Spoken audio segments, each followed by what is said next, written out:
MidSide encoding, or MS encoding, is a style of processing that's commonly found on equalizers and sometimes compressors as well.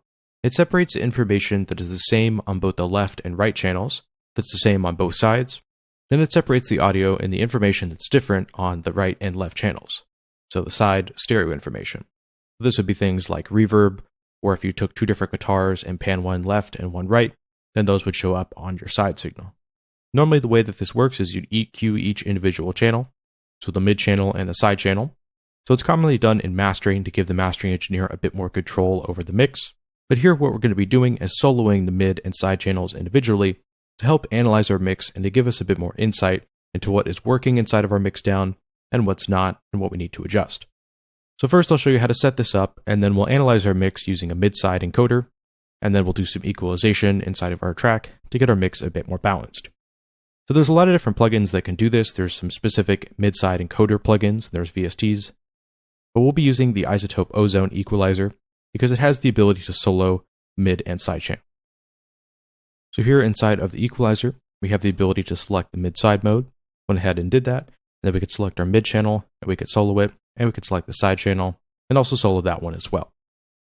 So much like how we use the mono plugin to help us set levels and to do equalization, checking the mid and side signals gives us another way to hear our mix down in a fresh way that will identify things that may not be jumping out to us because we've got accustomed to them in our mix down, and things that we need to go and fix.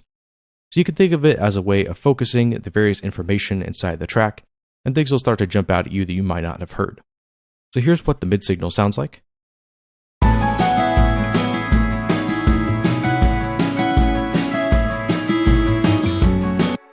And here's what the side signal sounds like.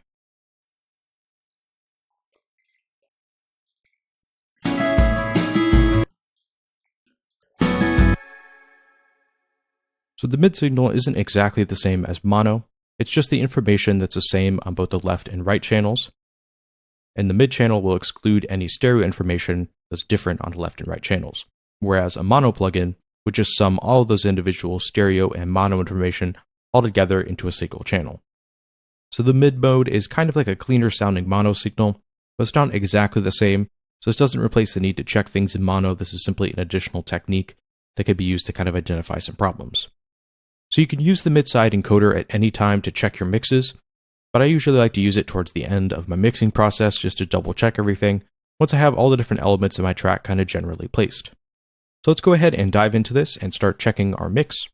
Let's first jump over to the side mode, which again just sounds like this. We want to check and see if there's anything strange inside of our side signal. This is loaded onto the master bus, so I'm hearing my entire mix down, and then from there I can go and make changes. So we want to look for things like sub-bass. This would tell you that you had some sort of phasing problem causing your bass to be in stereo, and you need to address that inside your mixdown.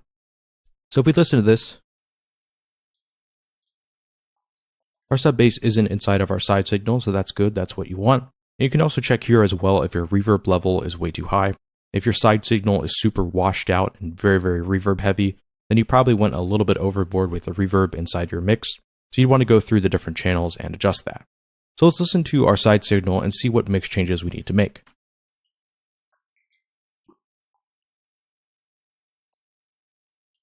So everything sounds pretty balanced. The kicks and snares are placed in a nice way. The different guitar elements are placed in a nice way as well.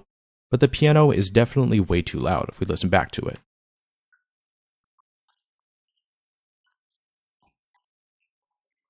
This tells me that the volume leveling inside of my piano in my mix is definitely not correct and it's way too loud. So what we'll want to do is go ahead and adjust that inside of our balance.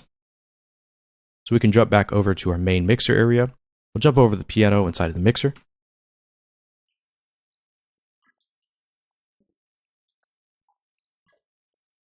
Bring that down quite a bit. Maybe go back to the piano. We can listen to what it sounds like now, and everything should be a lot more balanced.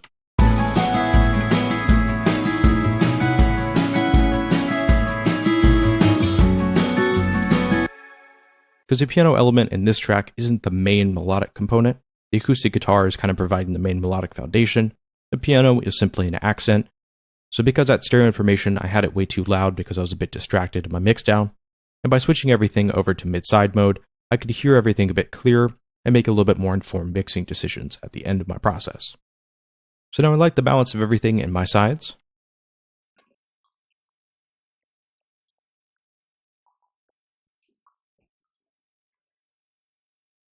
And the only real mix change that I might want to make for the sides is to cut out some of the sub bass on that kick drum. This would probably be done in a mastering setting, so at the very end I might cut out some of the sub bass from that kick with a mastering EQ, just to prevent any weird phasing issues that may arise, but everything so far sounds nice and clean and also nice and balanced as well. Let's go ahead and listen to our mid channel, and this will be where we do the majority of our work.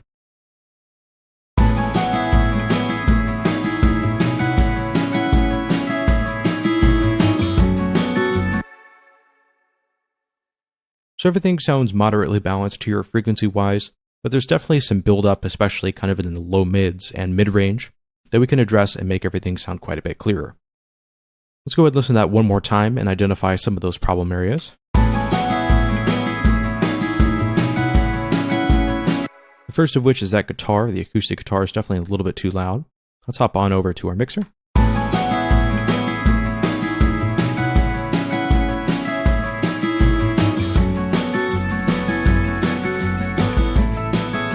There we go, we're starting to sound a little bit more balanced.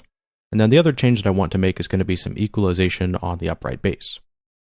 That'll be this channel. There's a little bit of a loss in clarity in that bass.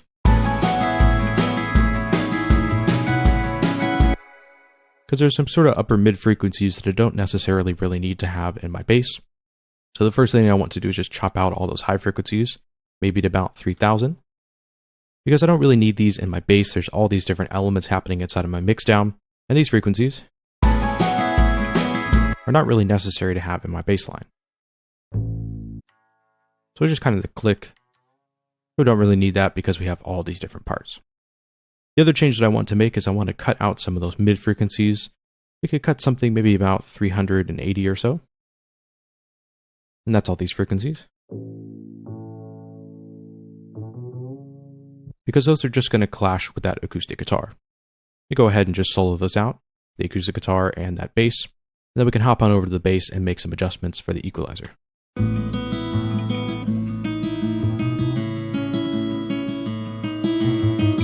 you can hear those frequencies are kind of clashing. That's just adding in additional clarity. So that's one of the ways I like to use my MidSide encoder, is to help me dial in the equalizers on some of the individual tracks. Now if we hop back over to our main signal,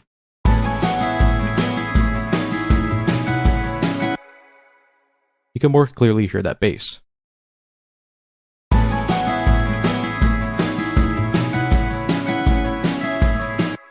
The change is subtle, but it definitely makes a difference in terms of the overall mix. Let's go ahead and hop over and EQ a few different of the elements. Go ahead and swap it over to the mid mode again, so that we just hear the mid channel. Let's go over to our acoustic guitar, make a few different changes. We can leave this probably where it's at. The other change that I want to make is just pull out some of these kind of upper high frequencies that are clashing with the electric guitars. And this is maybe at about 2000 or so.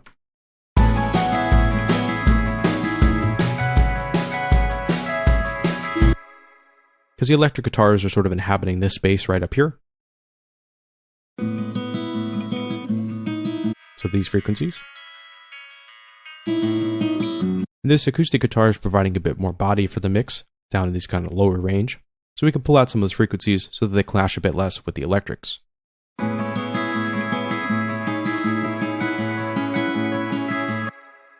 Just provides a touch more clarity. Now let's hop over to the electric guitars and carve out some space for those as well. So we'll go over to the high frequencies, maybe cut that at about 9,000 or so. So that's all the kind of upper high frequencies we don't need. Then I want to cut out some of those mid frequencies that are conflicting with the acoustic guitar. We'll solo both those out together.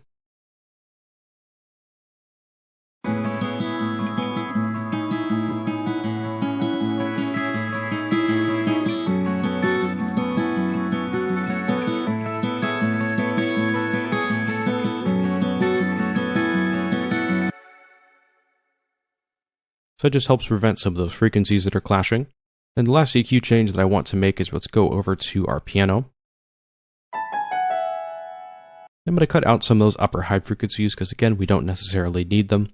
There's a lot of high frequencies and high frequency crunch on the drums and percussion, and those are what's sort of inhabiting that space in the upper frequencies, so we don't necessarily need it.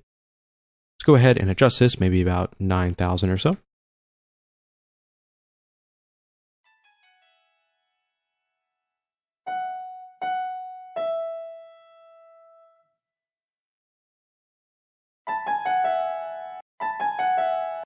So we don't hear a massive change, but it's just going to help kind of clear up some of that headroom in the upper high frequencies.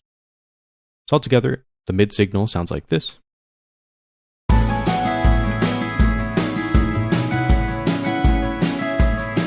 Whereas before it sounded like this.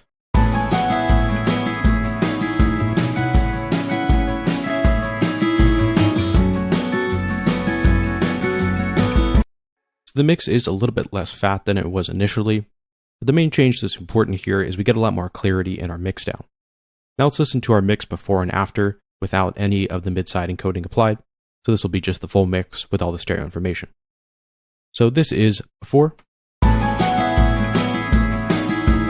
And this is after.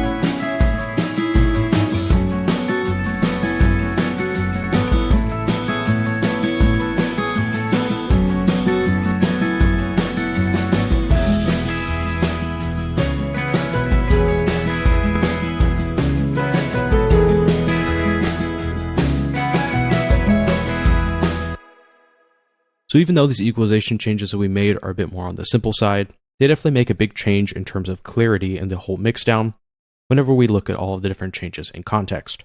So by using MidSide encoding, it gives us another way of hearing our track. Things start to jump out at us that we've gotten used to throughout our mixdown process, or things and frequencies that are clashing that we may have missed. So much like how you can equalize your track in mono, MidSide encoding is another helpful tool that could be used to analyze your mix and to identify problems you need to go and fix. It's also great to use this tool in mastering as well, so something like a MidSide EQ whenever you're mastering the track, but I highly recommend trying out this technique to solo everything while you're mixing your track or finalizing a mix down to check everything because it'll give you a new way of hearing things that could be helpful for your mix.